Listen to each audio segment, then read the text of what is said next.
Hello students, आइए नमक का दरोगा पार्ट को पढ़ने और समझने के बाद अब इसके कुछ प्रश्न उत्तर समझते हैं। पहला प्रश्न आता है, कहानी का कौन सा पात्र आपको सर्वाधिक प्रभावित करता है और क्यों? कहानी में बहुत सारे पात्र आए हैं।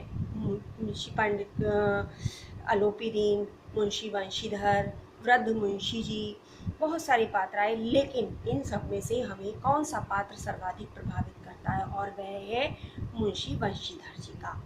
मुंशी वंशीधर जी का पात्र सबसे अधिक प्रभावित करने वाला है। क्यों? क्योंकि वह सत्य और धर्म के मार्ग पर चलने वाले व्यक्ति थे।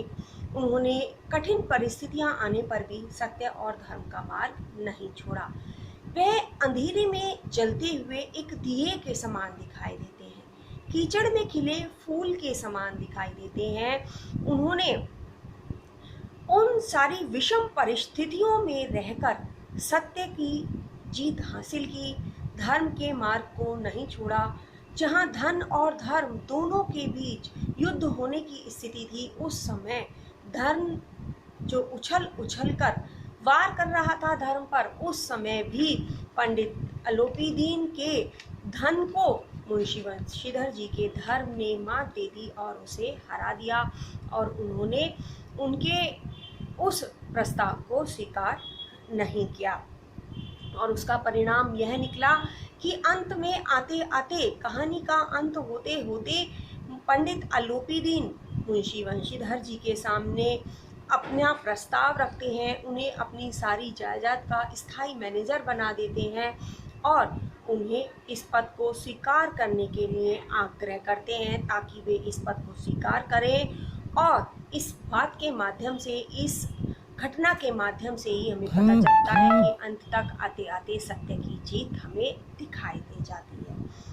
अगला प्रश्न है, नमक का दरोगा कहानी में पंडित आलोपी दीन के व्यक्तित्व के कौन से दो पहलू उभरकर सामने आते हैं? अर्थात हर व्यक्ति का जो जीवन होता है उसमें कुछ ना कुछ अच्छाइयाँ होती हैं, कुछ ना कुछ खराबियाँ होती हैं। ऐसे ही इस कहानी में जो पात्र हैं पंडित आलोपी दीन, उनके व्यक्तित्व के दो पहलू हमारे सामने आते हैं, और वो दो पहलू कौन से हैं वह हमें बताना है। सबसे पहले हम ये कहेंगे कि पंडित आलोपी दीन का जो व्यक्तित्व का जो पहलू हमारे सामने आता है, या कहिए कि उनका जो रूप हमारे सामने आता है, वह है लक्ष्मी पर अखंड विश्वास। कि उनका लक्ष्मी पर अर्थात धन पर अखंड विश्वास था, अखंड जो ना टूट सके। उनका मानना था कि धरती पर तो क्या, स्वर्ग में भी लक्ष्मी का ही राज है। सब कुछ पैसे से किया जा सकता है, धन से सारे असंभव कार्यों को संभव किया जा सकता है। जो भी कुछ हमें प्राप्त करना है वह हम धन से प्राप्त कर सकते हैं। हर ना किए जाने वाले कार्य को हम पैसे के माध्यम से पूरा कर सकते हैं, ऐसा उनका अखंड विश्वास था। और जैसा कि वह करते भी आए थे कि पैसे के दम पर उन्होंने ढेरों सारे काम किए थे, या ये कहिए कि वह सारे काम कराते थे, चाहे वे कानूनी हो या गैर कानूनी हो। सभी वकील, अमले, सेवक सभी उनके गुलाम थे, वो भी बिन पैसे के। अर्थात उन्होंने कहीं ना कहीं हर किसी को किसी भी तरह से फ़ायदा पहुंचाया था, जिसके कारण वो उनके गुलाम थे।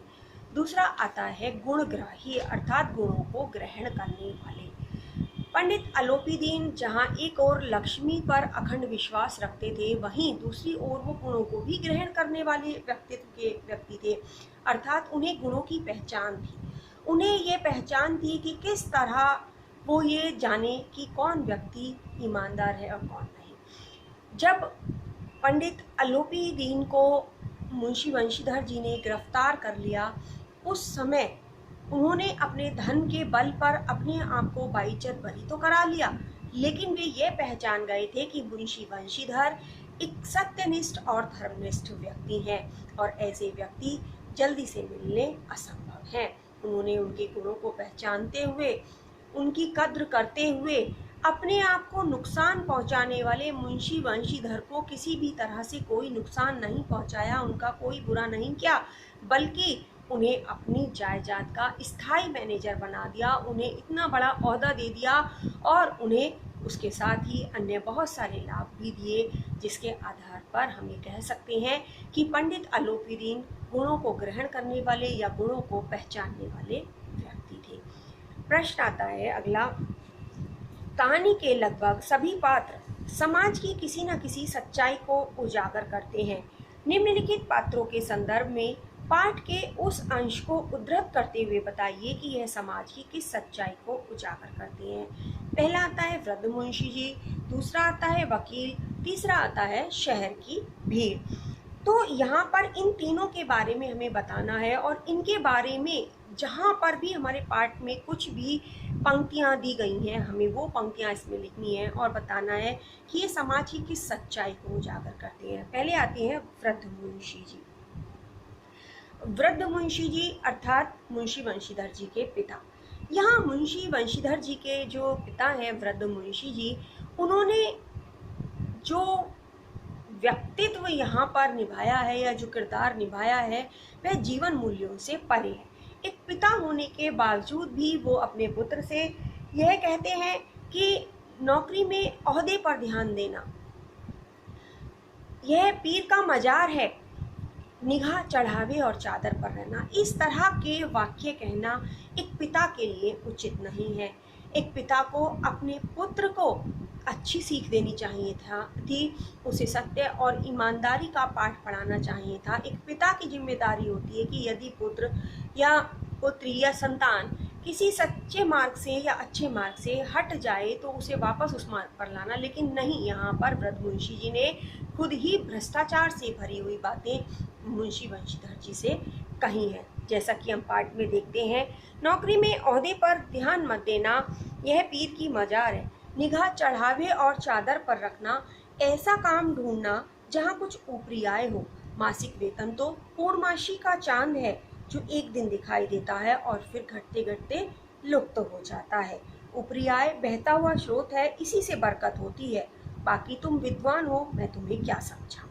इस तरह की उक्ति उन्होंने पाठ में कही है। अगला आता है वकील। वकील एक ऐसा किरदार होता है जिसे समाज में सच्चाई का प्रतीक माना जाता है, जिसे माना जाता है कि वह सच को सामने लाता है, वह सच और झूठ में अंतर करना सिखाता है, लोगों को सच के दर्शन कराता है। लेकिन यहाँ पर स्थिति कुछ और ही है। यहाँ पर वकील पंडित अलोपीदीन के गुलाम थे, उनके अनुसार कार्य करते थे, उनके इशारों पर चलते थे। इसलिए उन्होंने झूठे गवाह और झूठे सबूत पेश करके पंडित अलोपीदीन को बाइज्जत बरी करा दिया, जिनके बारे में पाठ में दिया गया है कि वकीलों ने यह फैसला सुना। कौन सा? पंडित अलोपीदीन के आज़ाद होने का, उनके बाइज्जत बरी होने का। तो वे उछल पड़े। उन्हें भ्रष्ट सेठ अलोपीदीन ने धन का गुलाम बना दिया था। फैसला ईमानदारी के पक्ष में न होकर भ्रष्टाचारी के पक्ष में हुआ, अर्थात ईमानदारी हार गई और उस समय भ्रष्टाचार जीत गया। अगला आता है शहर की भीड़। शहर की भीड़ की स्थिति क्या होती है? शहर की भीड़ की स्थिति तमाशबीनों की तरह होती है। वह सिर्फ तमाशा देखना जानते हैं और हर बात पर टिप्पणी करना जानते हैं।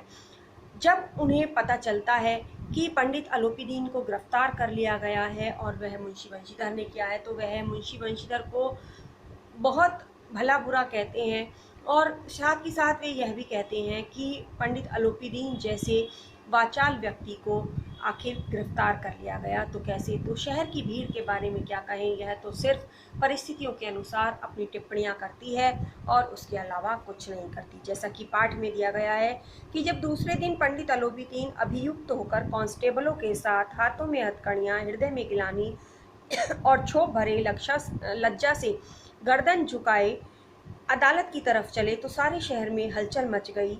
मेलों में कभी भी इतनी आंखें उत्सुक न हुई होंगी जितनी पंडित अलोपीदीन को देखने के लिए थीं। भीड़ के कारण छत और दीवार में कोई भेद ही न रहा, अर्थात छतें और दीवारें भीड़ से लद गई थी। लोग उन्हें देखने के लिए उत्सुक थे। अगला प्रश्न हमारा आता है, कुछ पंक्तियाँ दी हुई हैं और उसके नीचे प्रश्न दिए हुए हैं, तो हमें उन प्रश्नों के उत्तर देने हैं। पहला है, यह किसकी उक्ति है? यह जो उक्ति है जो इस पैराग्राफ में दी गई है कि नौकरी में ओहदे की ओर ध्यान मत देना, यहाँ से लेकर दिया हुआ है पैराग्राफ, तुम्हें क्या समझाऊं। तो यह उक्ति वृद्ध मुंशी जी की है, मुंशी बंशीधर जी के पिता वृद्ध मुंशी जी की है। उन्होंने ही जब मुंशी जी मुंशी बंशीधर नौकरी ढूंढने जा रहे थे तब यह सारी बातें समझाई थी कि नौकरी में निगाह चढ़ावे और चादर पर रखना, ओहदे पर ध्यान मत देना। अगला आता है मासिक वेतन को पूर्णमासी का चांद क्यों कहा गया है। मासिक वेतन को पूर्णमासी का चांद इसलिए कहा गया है कि जिस तरह महीने में एक बार पूर्णमासी का चांद दिखाई देता है और फिर धीरे धीरे घटते घटते लुप्त हो जाता है, उसी तरह मासिक वेतन भी होता है जो माह में एक बार दिखाई देता है, एक बार मिलता है और फिर खर्च होते हुए धीरे धीरे समाप्त हो जाता है। इसलिए मासिक वेतन को पूर्णमासी का चांद कहा गया है। अगला आता है क्या आप एक पिता के इस वक्तव्य से सहमत हैं। वक्तव्य अर्थात कहा गया वाक्य। मुंशी बंशीधर के पिता वृद्ध मुंशी जी ने जो ये वाक्य कहा था कि जो नौकरी है वह पीर की मज़ार है, निगाह चढ़ावे और चादर पर रखना, मासिक वेतन पूर्णमासी का चांद है, इस तरह के जो उनके वाक्य हैं, क्या आप इनसे सहमत हैं। नहीं, हम एक पिता के इस वक्तव्य से सहमत नहीं हैं और विशेषकर एक ऐसे पिता जिन्हें कि अपने पुत्र को अच्छी बातें बतानी चाहिए थी, सत्य और धर्म का मार्ग दिखाना चाहिए था, वो पिता ऐसी बातें कर रहे हैं और हमें लगता है कि शायद किसी को भी इस बात में सहमति नहीं होगी, कोई भी इस बात से सहमत नहीं होगा कि एक पिता को अपने पुत्र को इस तरह की बातें समझानी चाहिए, इस तरह की बातें बतानी चाहिए कि जिस तरह की वृद्ध मुंशी जी ने कही है। तो हम उनके इस वक्तव्य से बिल्कुल भी सहमत नहीं हैं। वृद्ध मुंशी जी को अपने पिता को सच्चे रास्ते पर चलने के लिए कहना चाहिए था, उन्हें नैतिक मूल्यों से अवगत कराना चाहिए था, जो कि उन्होंने नहीं किया। इसलिए हम उनके इस वाक्य से सहमत नहीं हैं। अगला प्रश्न आता है नमक का दरोगा कहानी की कोई अन्य दो शीर्षक बताइए और उनका आधार भी बताइए। कहानी का नाम है नमक का दारोगा, जो किरदार हमारे पाठ में मुंशी बंशीधर जी ने निभाया है। अब कहते हैं कि क्या इसके अलावा इसका कोई अन्य उपयुक्त शीर्षक भी हो सकता है, यदि हो सकता है तो कोई ऐसे दो शीर्षक हमें बताइए। पहला हम शीर्षक यदि देखें तो हम इसके लिए उपयुक्त शीर्षक में पहला शीर्षक यह भी बता सकते हैं कि सत्य की जीत, अर्थात सत्य की जीत होती है। जैसा कि इस कहानी में हमने देखा भी है, बहुत सारी विषम परिस्थितियों का सामना करने के बाद भी मुंशी बंशीधर जी जो सत्य और धर्म के मार्ग पर चल रहे थे, वह पहले तो हार जाते हैं, परिस्थितियों के वशीभूत होकर पंडित आलोपीदीन जीत जाते हैं। लेकिन यदि हम कहानी के अंत तक देखें तो स्थिति वहीं आ जाती है कि अंत तक आते आते जीत सत्य की होती है और पंडित आलोपीदीन खुद आकर मुंशी बंशीधर को उनकी इस सत्य और ईमानदारी का इनाम देते हैं। उन्हें उसका इनाम के रूप में वह अपनी जायदाद का स्थायी मैनेजर बना देते हैं और उसके अलावा अन्य लाभ, बहुत सारे लाभ भी देते हैं जो कि एक सत्यवादी व्यक्ति को ही मिल सकते हैं। अगला आता है नैतिकता का मूल्य। नैतिकता का मूल्य, मुंशी बंशीधर जी के अंदर नैतिक मूल्यों का भंडार था। उनके अंदर उस समय समाज में फैले भ्रष्टाचार, लोभ, लालच जैसी कोई स्थिति नहीं थी। उन्हें के नैतिक मूल्य ही इस बात को दर्शाते हैं कि उन्होंने भले ही कठिन समय का सामना किया हो, लेकिन अंत में आकर उन्हें अपने सत्य और धर्म के रास्ते पर चलने का इनाम मिलता है और पंडित आलोपीदीन उनके आगे नतमस्तक हो जाते हैं। अगला आता है कहानी के अंत में आलोपीदीन के द्वारा बंशीधर जी को नियुक्त करने के पीछे क्या कारण हो सकते हैं, तर्क सहित उत्तर दीजिए। क्या आप इस कहानी का अंत करते तो ऐसे ही करते। वो कहते हैं कि कहानी के अंत में पंडित आलोपीदीन मुंशी बंशीधर जी को अपनी जायदाद का स्थायी मैनेजर बना लेते हैं। तो इसके क्या कारण हो सकते हैं। इसके कारण यह है कि हर व्यक्ति, चाहे वह खुद कितना भी बड़ा भ्रष्टाचारी क्यों ना हो, लेकिन वह यही चाहता है कि उसके साथ जो काम करने वाले लोग हों वह सच्चे और ईमानदार हों। ऐसे ही सच्चे और ईमानदार व्यक्ति की तलाश पंडित आलोपीदीन को भी थी। वह भी अपनी जायदाद को किसी सच्चे और ईमानदार व्यक्ति के हाथों में देकर उसके प्रति निश्चिंत हो जाना चाहते थे। इसीलिए उन्होंने मुंशी बंशीधर के इन गुणों को देखते हुए काफ़ी सोचने समझने के बाद यह निर्णय लिया कि मुंशी बंशीधर से अच्छा और कोई व्यक्ति उन्हें नहीं मिल सकता। इसलिए उन्होंने मुंशी बंशीधर जी को उनकी सत्यनिष्ठा और धर्मनिष्ठा का इनाम देते हुए उन्हें अपनी जायदाद का स्थायी मैनेजर बना दिया। और यही कारण था कि मुंशी बंशीधर के घर खुद आलोपीदीन चलकर आए और उन्हें मनाया, जबकि प्रारंभ में मुंशी वंशीधर इसके लिए तैयार नहीं थे, लेकिन फिर भी उन्होंने उनसे विनती की और उन्हें इसके लिए, इस पद के लिए उपयुक्त मानते हुए उन्हें सहमति देने के लिए मजबूर कर दिया। पंडित अलोपीदीन ने उन्हें अपनी जायदाद का स्थायी मैनेजर बना दिया।